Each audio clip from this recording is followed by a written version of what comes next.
I don't know how to start this, but I'll try. My brother was in film club when we were in high school, and after lots of begging, I was too. We were assigned once to make an animation.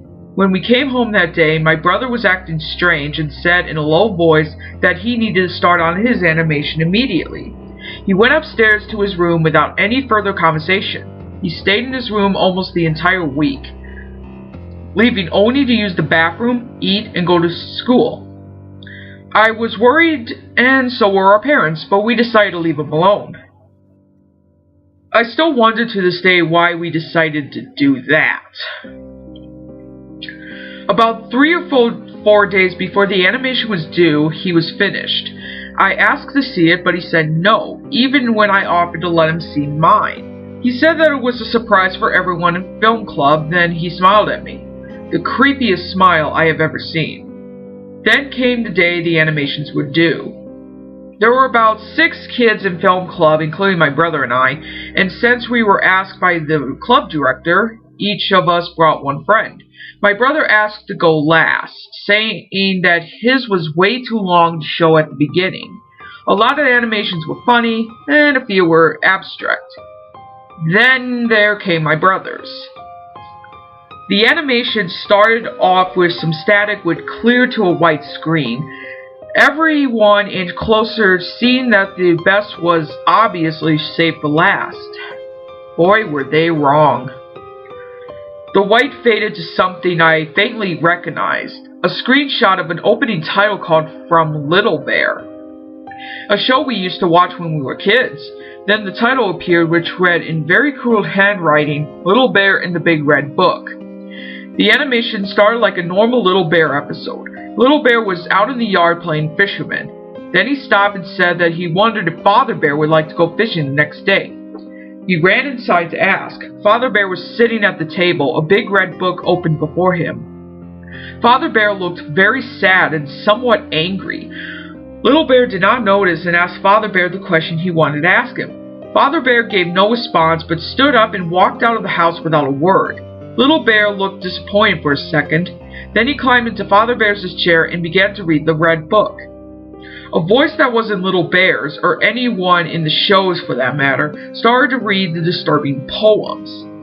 As the voice read on, Little Bear got more and more depressed looking.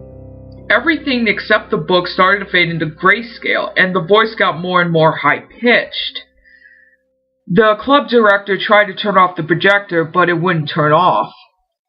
Suddenly, everything stopped, and it cut to Mother Bear tucking Little Bear into bed. Little Bear looked extremely shocked, with a blank expression and staring at us.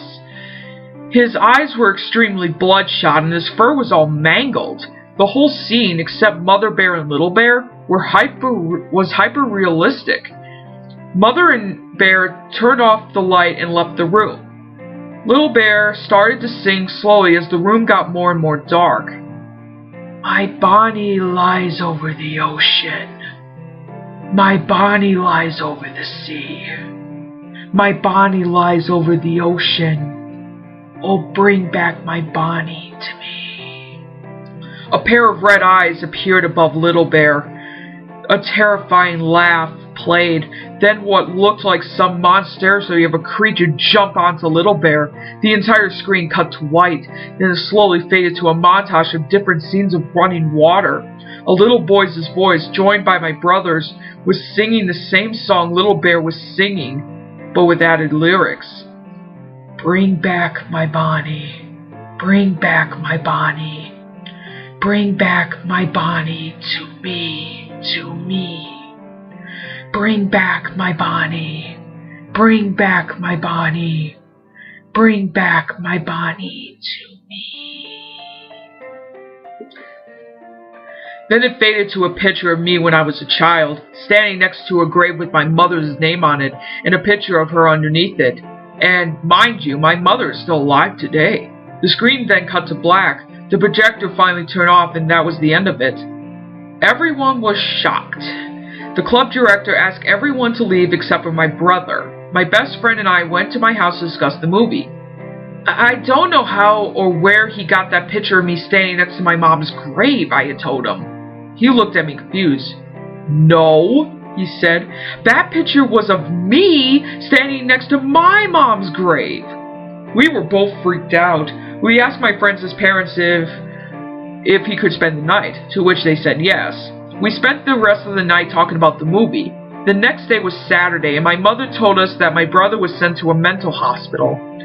The Monday we came back to school, we found out during an assembly that the other 4 kids in the film club and the other 5 kids that were visiting committed suicide after killing their mothers, and that the film club director quit. When I came home that day, I found that my brother was put in jail with 18 accounts of murder and 1 account of public disturbance. He will never be let out. I decided to keep this a secret for so long, but now I'm afraid that I have to let it out. Someone somehow found that emanation and put it on the internet on an unknown website under the title Little Bear in the Big Red Book, never before seen episode, in some sick hope that it will traumatize little children. If you find it, please contact the website immediately and have it taken down. Thank you for taking your time to read this.